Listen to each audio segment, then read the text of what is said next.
Kill the comfort. 𝐀 comfort is the silent executioner of potential. Every time you choose easy, you bury your edge. The world is addicted to comfort, soft beds, safe paths, instant rewards. But that comfort is what kills the very thing that makes you dangerous. The hunger, the drive, the fire. It dies the moment you start chasing convenience. Every time you hit the snooze button, every time you skip the hard choice, every time you say, I'll do it tomorrow, you trade your power for peace. Comfort isn't peace, it's poison. It slowly numbs your ambition until you forget what it feels like to fight. You start convincing yourself that you're fine where you are, that you've earned a break, that you've done enough. But deep down, you know that's a lie. You know you're capable of more. You know that comfort has you chained to mediocrity, dressed up like happiness. You don't grow in comfort. You decay there. You rot there. You lose the sharpness that made you who you are. The savage inside you, the one who's hungry, focused, unbreakable. That version of you only comes alive when things hurt, when the pressure is on, when the odds are against you, when you're pushed beyond your limits. That's when the real you shows up. Comfort never built a warrior. Comfort never created greatness. It only created people who almost have made it, people who could have been something. The cemetery is filled with dreams that died because their owners chose comfort over calling. You've got to learn to live in discomfort, to make pain your playground, to stop running from the things that challenge you, because the more you run from pain, the weaker you become. Every moment of struggle is a moment of rebirth. Every drop of sweat, every tear, every sleepless night. That's your body and mind forging the armor that comfort could never give you. If you want to be unbreakable, you have to be willing to break yourself down first. You have to seek the heat, the grind, the chaos, because that's where growth hides. People want to be powerful without paying the price. They want strength without struggle. They want to feel proud without earning it. But that's not how life works. Life only respects those who earn their place in the arena. You can't fake your way to greatness. You can't lie to yourself forever. Comfort makes you weak enough to believe your own excuses. It whispers that you deserve rest when you haven't even started. It convinces you that average is acceptable. But if you ever want to know what you're truly capable of, you have to destroy that voice. You have to make discomfort your new baseline. When it hurts, you stay. When you want to quit, you go harder. When your body says no, your mind says try again. That's what separates the savage from the soft. The savage doesn't look for balance. He looks for battle. Because he knows peace is earned through pain. He knows comfort is a lie sold to the weak to keep them compliant. He knows that every second he spends comfortable, someone else is suffering to take his spot. The savage chooses the suffering on his own terms. He trains when no one's watching. He works when no one believes. He fights when there's nothing left to fight for, because that's what keeps him alive. If you're comfortable right now, you're not growing. You're settling. You're losing ground in silence. The moment you start craving comfort, remember, comfort is where the average hide from the extraordinary. It's where potential goes to sleep and never wakes up. The savage inside you doesn't care about comfort. It craves conquest. It craves challenge. It craves the moments that make you question who you are, because those are the moments that reveal who you really are. You were not built for comfort. You were built for war. And every day you choose to suffer with purpose, you kill the weakness trying to take you down. Earn the pain, 𝐀 is the toll you pay for greatness. Most avoid it. Savages crave it because it shapes them. Pain is the only currency accepted by success. You can't cheat it, you can't skip it, you can't fake it. Every ounce of strength, every layer of resilience, every piece of confidence you build comes from what you've suffered through. Pain is the great sculptor. It carves away weakness, it burns away doubt, it molds you into something sharper, harder, realer. Most people spend their entire lives running from pain, chasing comfort, trying to build a life that never hurts. But when you build walls to keep pain out, you also keep greatness out. The people who become unstoppable aren't the ones who had it easy. They're the ones who bled for it, who broke for it, who kept moving when everything inside them begged to stop. Pain introduces you to yourself. It strips away the lies, the ego, the masks. It shows you who you are when there's nothing left to hide behind. When your body's screaming, when your mind's collapsing, when the world doesn't believe in you, that's when the truth shows up. And that truth hurts. But that's what makes it powerful. The savage learns to respect that pain, to embrace it, to understand that every sting, every scar, every bruise carries wisdom. Pain becomes a teacher, brutal, honest, unforgiving. It teaches you patience, discipline, humility. It teaches you to endure when you think you can't. Most people quit when it hurts. They see pain as punishment. They cry about how unfair life is, how hard it feels. But pain isn't your enemy.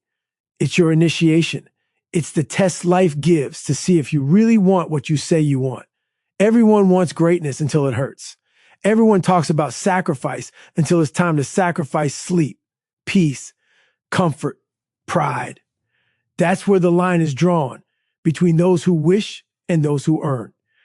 Pain filters out the pretenders. It exposes who's committed and who's just pretending to be. You earn your strength in the moments no one sees. When you wake up sore and still go again. When you fail and come back stronger. When you get laughed at, doubted, and dismissed and still refuse to quit. That's how you earn the pain.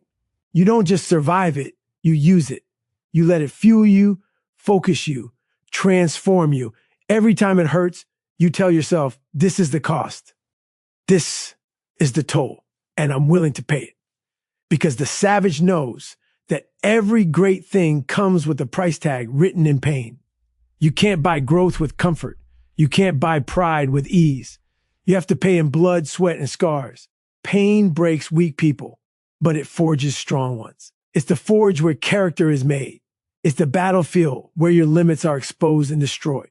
Every rep past failure, every night spent grinding instead of sleeping, every rejection, every fall. Those moments are not punishment. They're purification. They burn away the excuses and the softness. They leave behind a soul that doesn't flinch anymore. When you've suffered enough, the pain stops controlling you. You stop fearing it. You start welcoming it because you know it's the only way forward. The savage doesn't chase pain for attention. He chases it for evolution. He knows comfort is where dreams die and pain is where legends are born. When it hurts, he smiles because that's when growth begins. He doesn't ask for an easier life. He asks for stronger shoulders. He doesn't pray for the pain to end. He prays for the strength to endure it longer. Pain isn't his punishment. It's his permission. It's the only proof that he's on the right path. Because if it doesn't hurt, it doesn't matter. Pain keeps him grounded, keeps him sharp, keeps him hungry. It reminds him that he's alive, that he's still in the fight, that he's still becoming something greater than he was yesterday. Discipline over emotion, your feelings lie. Discipline tells the truth. A savage moves when he's broken, tired, or doubted, because movement is identity. Feelings are the loudest liars in the world. They whisper weakness. They seduce you into stopping. They tell you you've done enough. But discipline doesn't care how you feel. It's the cold, unshakable truth that measures who you are when the excitement is gone, when the motivation dies, when no one's watching. Anyone can move when it's easy. Anyone can grind when it feels good. But the savage keeps moving when it feels impossible. Discipline is what separates those who finish from those who fold. It's not about inspiration. It's about commitment. It's about waking up when your body says no, showing up when your mind says quit, and pushing forward even when the world gives you every excuse to stop. The savage doesn't wait to feel ready. He acts first and lets the emotions catch up later, because he knows that if he lets feelings lead, he'll never get anywhere. Feelings are temporary. Discipline is eternal. Feelings fade with comfort, with fatigue, with fear. Discipline stands firm when the pain hits. It becomes your anchor in chaos. It's the voice that says, I don't care how you feel. Do it anyway. That's the voice you must obey. That's the voice that builds empires, that wins wars, that turns ordinary into unstoppable. Every time you let emotion take control, you betray your potential. Every time you follow discipline, you reclaim it. The savage treats discipline like oxygen, something non-negotiable, something vital. He doesn't depend on motivation because he knows it's weak, it's fleeting. Motivation is for the moment. Discipline is for life. When you're disciplined, you stop needing the perfect mood, the right timing, the right energy. You move because it's who you are. You work because that's the standard. It's not about whether you want to. It's about who you've decided to be. Discipline makes your actions louder than your excuses. It silences the noise of laziness and self-doubt. It turns routine into ritual. And when you live like that, nothing can break you. The savage uses discipline to command the mind. When his emotions flare up, when anger, fear, or sadness rise, he doesn't react. He responds. Discipline gives him control. It teaches him patience in chaos and calm in storms. It's not robotic. It's refined power. It's not emotionless. It's emotionally mastered. Because the truth is, emotions are wild animals. They can serve you or destroy you depending on who's in charge. The savage doesn't kill emotion. He cages it, trains it, and uses it as fuel. His discipline gives direction to his fire. It turns rage into focus, pain into progress, doubt into drive. When the alarm rings and you're exhausted, discipline gets you out of bed. When the world doubts you, discipline keeps you grinding. When failure hits, discipline makes you rebuild from the ruins. Emotion wants comfort. Discipline demands greatness. Emotion seeks the shortcut. Discipline takes the stairs. Emotion cries when it's tired. Discipline bleeds quietly and keeps going. Every time you choose discipline, you sharpen the blade inside you. You remind yourself that you are in control. Not your moods, not your fears, not your feelings. Discipline is the foundation of freedom. Most people think discipline is a cage, but it's actually the key. It gives you power over yourself. It makes you unstoppable because you stop being a slave to impulses. You don't react to life, you dictate it. You choose the hard path because you know the easy one leads nowhere. Discipline is how you build identity. Every time you act, when you don't feel like it, you cast a vote for the person you want to become. Over time, those votes build a reputation with yourself, a reputation that says, no matter what happens, you will show up. The savage doesn't rely on inspiration, applause, or validation. He relies on his standard. Discipline becomes his faith when emotion fades. It's his weapon when motivation runs dry. It's his answer when pain arrives. Discipline doesn't ask for permission, it commands action. It doesn't care about comfort, it demands consistency. That's the difference between someone who dreams and someone who does. Emotion is noise. Discipline is signal. Emotion is temporary. Discipline is legacy. Emotion lies. Discipline tells the truth. Mental warfare, 𝐀 The battle isn't with others. It's with your own mind. A savage conquers the voice that whispers stop. The mind is the most dangerous battlefield you'll ever fight on, and most people lose before they even begin. It's not the weight on your shoulders that breaks you. It's the weakness in your head. The mind will always look for the easiest way out. It'll whisper excuses, create doubts, and build walls where doors should be. It will tell you that you're tired when you're barely scratched, that you've done enough when you've only started, that quitting is reasonable when greatness demands one more round. That's the war no one talks about. The silent, endless battle between who you are and who you could be. The savage understands that this war never ends. There is no peace treaty with the mind. You can't negotiate with comfort. You can't reason with fear. You have to dominate it every single day. When your body screams, your heart races, and your thoughts start turning against you, that's when you know you've stepped onto the real battlefield. It's not the weights, the miles, the struggle, or the rejection. It's your own thoughts trying to pull you back into safety. That's why most people never grow. They let their minds bully them into weakness. They obey the voice that tells them to stop. But a savage doesn't listen. A savage fights back. He knows that voice isn't real. It's just resistance. A test designed to see if he's worthy of what he wants. You can't silence the voice of weakness. You can only overpower it. Every time it says stop, you move faster. Every time it says rest, you push harder. Every time it says you can't, you prove it wrong. That's how you rewire your brain. That's how you build mental armor. It's not about ignoring pain. It's about owning it. It's about teaching your mind who's in control. Because if you don't take control, your mind will. And when your mind runs the show, you lose the fight before you even swing. Mental warfare isn't about being fearless. It's about mastering fear. The savage feels the fear, but he moves anyway. He doesn't need courage to begin. He creates it through movement. Every time he pushes through doubt, he grows stronger. Every time he faces what he hates, he becomes harder to break. The mind can be your worst enemy or your most powerful weapon, and that choice is made every day through discipline and awareness. You have to train your thoughts the same way you train your body. Consistently, relentlessly, ruthlessly. You have to catch yourself when the mind starts to drift into weakness and drag it back to purpose.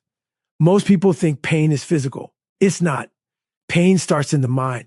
The mind decides how much you can take, how far you can go, when to quit. But that limit isn't real. It's a comfort zone your mind created to protect you. A savage destroys that illusion. He treats every limit like a challenge, not a boundary. He uses the pain as proof that he's alive, that he's growing, that he's not done yet. When the weak mind says, "You've done enough," the savage mind says, "We're just getting started." That's the difference. One listens, the other leads. Mental warfare is fought in silence, in the dark, in the lonely hours when no one's watching. It's fought when you have nothing left but that voice telling you to give up. That's when the savage digs deeper. He doesn't fight with emotion. He fights with purpose. He doesn't try to feel better. He tries to get better. He's learned to be comfortable in chaos, to find calm inside the storm. He's learned to turn doubt into data, fear into fire, pain into precision. He understands that victory doesn't come from avoiding struggle, but from mastering it. Your biggest enemy will never be the people who doubt you. It will always be the version of you that believes them. The war isn't fought outside. It's fought in your mind, between the part that wants to evolve and the part that wants to stay safe. Every day you wake up, the battle resets. The voice returns. The doubt whispers again. But the savage rises before it does. He doesn't wait for confidence. He builds it through repetition. He doesn't wait for motivation. He creates it through suffering. Because once you control your mind, you control everything else. The body follows, the results follow, the world follows. But first, you have to win the war inside. Never arrive. Hibrashi, the moment you think you've made it, you're done. Savages live in the grind, not the glory. The real killer of greatness isn't failure, it's satisfaction. The second you start believing you've done enough, you've already started to decay. Comfort after victory is the graveyard of every champion. The savage knows that success is rented, and the rent is due every damn day. There's no finish line, no moment where you finally relax and say, "I've arrived." Because the day you say that is the day you lose the fire that got you there. The grind doesn't end when you reach the top. It changes shape. It demands more. It tests you harder. The world will celebrate your achievements, but the savage doesn't live for applause. He lives for the next fight. Complacency is a disease disguised as peace. It whispers that you deserve to slow down, that you've earned your rest, that you've done enough to be called great. But greatness has no finish line. The ones who stay hungry, the ones who refuse to arrive, they're the ones who keep evolving while everyone else stays stuck in their past victories. The savage doesn't hang trophies on the wall and stare at them for validation. He uses them as reminders that the job isn't done, that there's always another level, another mountain, another limit waiting to be destroyed.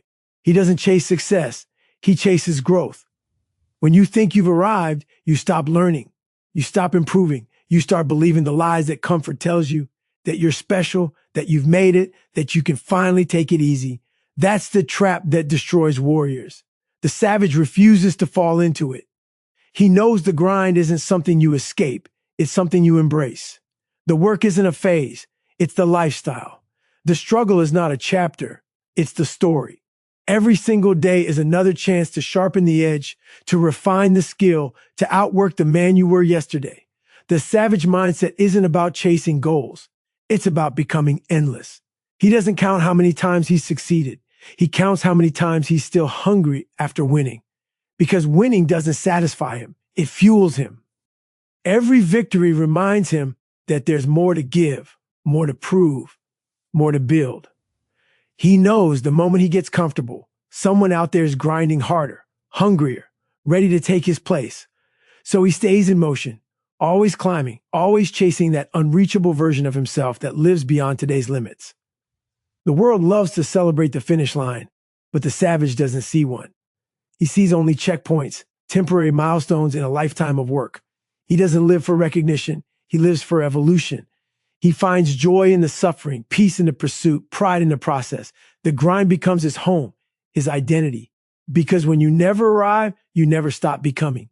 You keep rising, breaking, rebuilding, stronger each time. The glory fades, the applause dies, the achievements get forgotten, but the discipline, the mindset, the work ethic, those never leave. That's what separates the savage from everyone else. The savage knows that the climb never ends. Even when he's standing at the top, he's already thinking about the next mountain. He understands that the goal isn't to win once. It's to keep winning when no one's watching, to keep pushing when there's nothing left to prove. He doesn't compete with others. He competes with his own potential. Every day he wakes up asking the same question: how can I be better than I was yesterday? And that question never stops burning. That's what keeps him alive, hungry, and dangerous. The savage lives in a permanent state of pursuit. He refuses to settle because he knows settling is death in disguise. He doesn't look backward because the past is done. He doesn't look too far ahead because the mission is now. The grind is his oxygen. The process is his peace. He doesn't crave the moment when it gets easier. He craves the challenge that reminds him he's still in the fight. Because the savage understands a truth most people run from. There's no arrival, only ascent.